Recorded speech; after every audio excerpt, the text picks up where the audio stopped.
Today, we will be discussing, of course, a topic that is generating buzz in Nigeria on the street of social media, which is the planned anti-government protest that is planned, of course, for the month of August, saying it's going to be from 1st of August to the 10th of August 2024 in Nigeria. So the question is, what are the implications of this protest on the government and the nation at large? How will the administration respond to this growing discontent? These are, of course, a lot of things that we have to discuss and dissect, and we honestly cannot wait to dissect this with our guest today. So basically, we've seen how this anti-government protest started. It started unraveling in like the shortest time, and for the first time it started from a platform that has been a bit of scare for government. We've seen how the United States says are trying to shut off TikTok, because of that, because we've seen how that app has given even a nobody a voice. It's one of the things that the algorithm is intense. You can make a video from your corner and you don't need any adverts or anything. It will just push your content all over. So we've seen Nigerians come out to say we want to plan protest, especially the youth, because of what is going on, which of course the government have agreed that there seems to be, of course, hunger in the land. All right. So we have joining us from the United States and the city of Dallas is Emmanuel Osemeka, a public affairs commentator. Good morning. Good morning. It's my pleasure to be with you this morning. I appreciate you joining us this morning. So let's hear, first of all, when you heard that Nigerians are, now planning a protest, what was your first reaction? I think it's a step in the right direction. Protest is within the rights of Nigerians. It's a constitutional right. Nigerians have rights to protest, and is a means of communicating to the leadership at different levels, whether at the local government, the state level, parliamentary level, or the federal level, of Nigeria's displeasure, or of communicating, the conditions of citizens at any given time. But of course, protest must be peaceful. It must be non-violent. So protest is within the right of every Nigerian, to participate in. So there's nothing wrong with protest, actually. Yeah, but you made mention, of course, of the importance of making it peaceful. But I don't think we've ever seen a peaceful protest before. There is always someone distorting it, perhaps hoodlums trying to take over this. And this tends to come with other people mobilizing. And from my own end, I've heard a bit of mobilization, for the anti and the pro governance or pro-government protest. So it's really bringing that fear and caution to it. Do you have that fear? The reality is that um, every government, every government must see the right of the citizen as an inalienable right.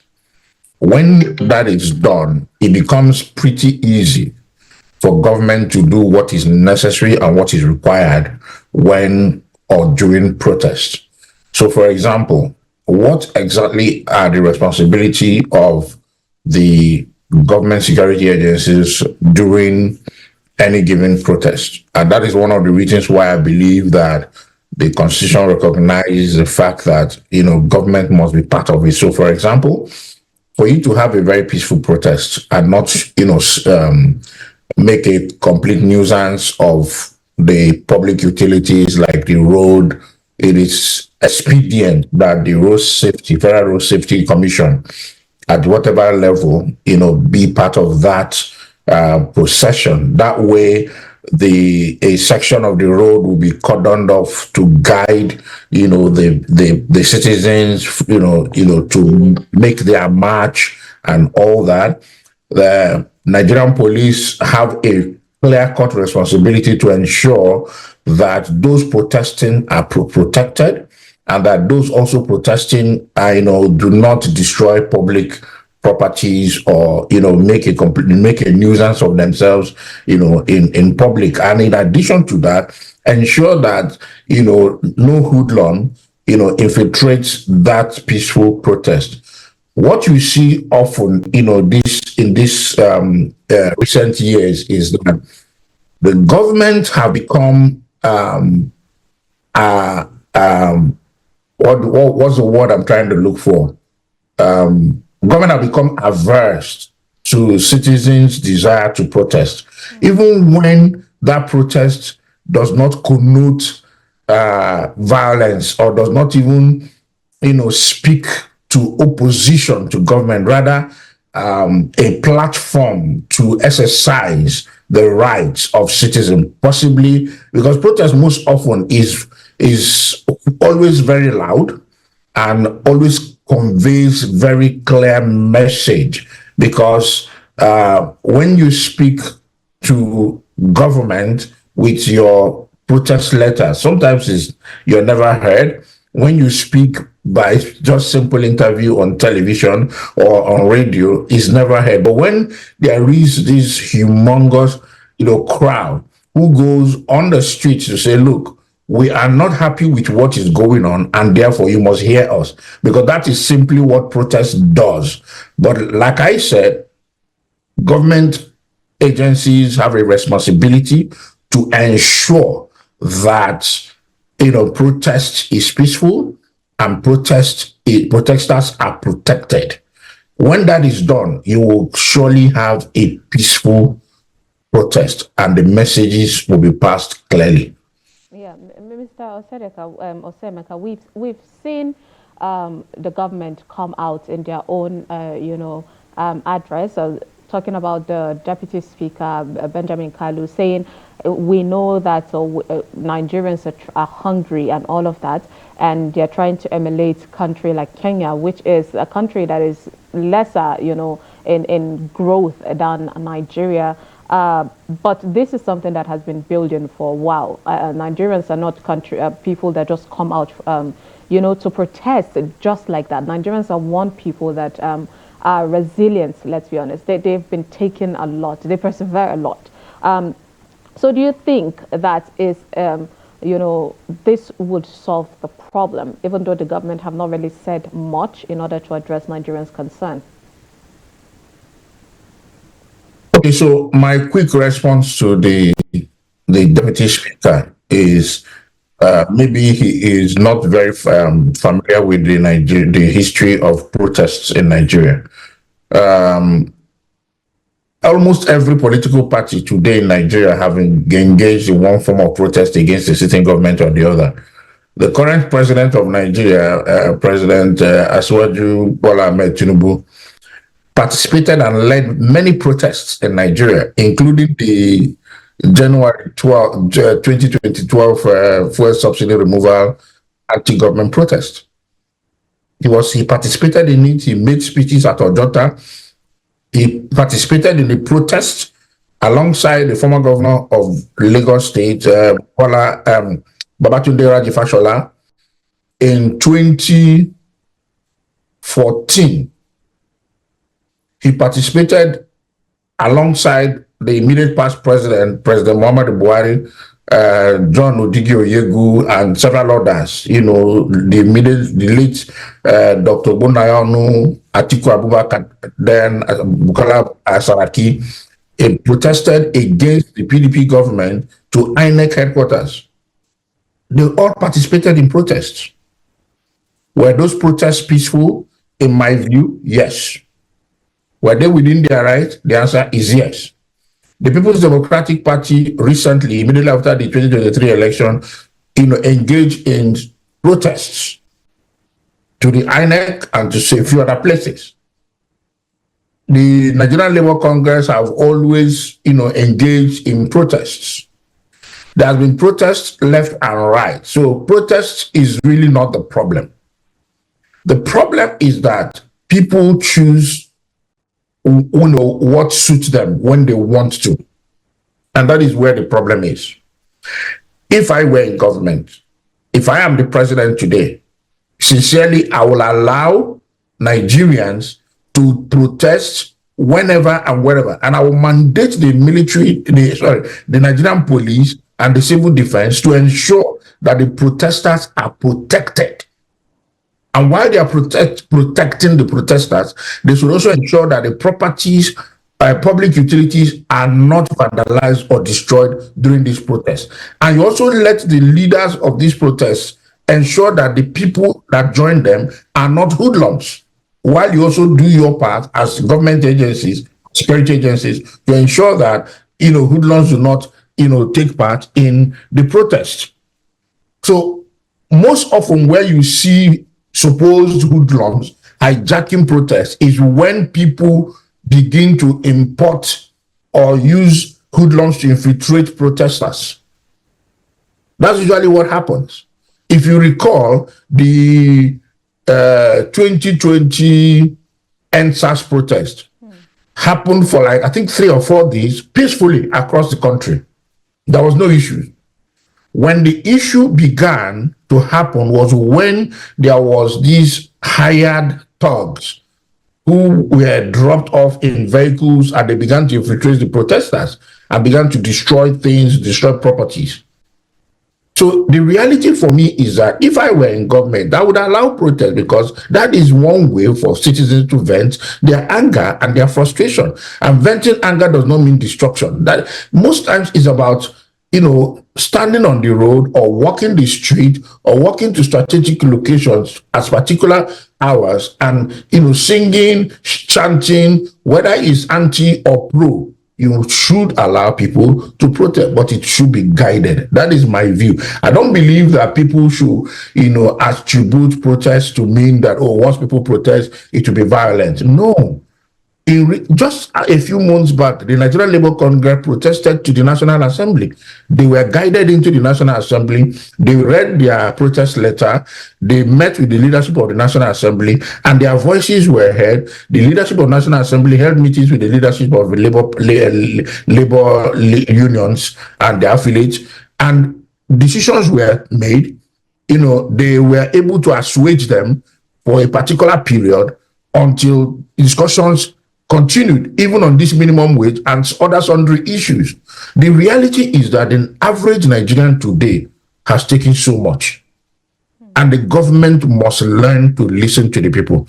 If you gag the people from protesting, if you prevent the people from going on the street protest, the reality is that when they now decide to go the other way, because when you prevent people from talking, they will react. So it's important you allow the people to speak.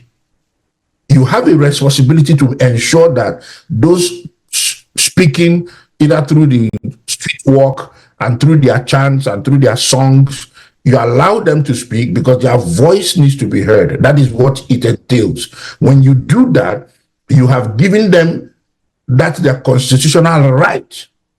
But when you gag them and prevent them from speaking, they will find other means, and those other means might be more complex for the government to even gain control. That is my advice to government.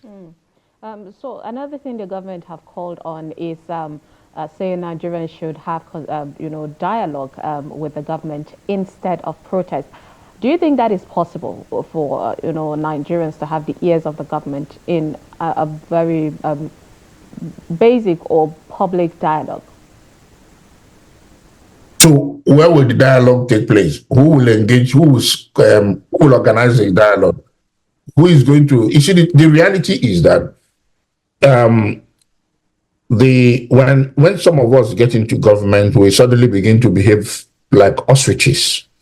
Unfortunately, many of the people who are in leadership today, when they were running for office, engaged in town hall meetings. They were able to reach out to different segments of the structures and the sectors and subsectors of this society of Nigeria through that town hall meeting. As a journalist, you may not necessarily answer the question. Do you have any knowledge of a single town hall meeting by any segment or sector or leadership of the current administration with Nigerians since May 29, 2023? No. I like the smile because I know you may not necessarily answer the question. So the reality is that if you want to govern the people, be honest and be sincere. Even if you're not honest and sincere, at least try to, show a semblance of some level, some level of sincerity. If you engaged the people through town hall meetings in the past, meant that you knew how to reach the association of the mechanic groups, the spare part dealers, the chambers of commerce, the church leadership, the Muslim leadership, the labor unions, and I mean, name them. You knew how to reach them. It means that you can actually still have town hall meetings with these people, even when you are in government, because that is what you're simply saying. You want to engage the people, but you've not engaged the people for 1 year, over 1 year. The hardship began from day one.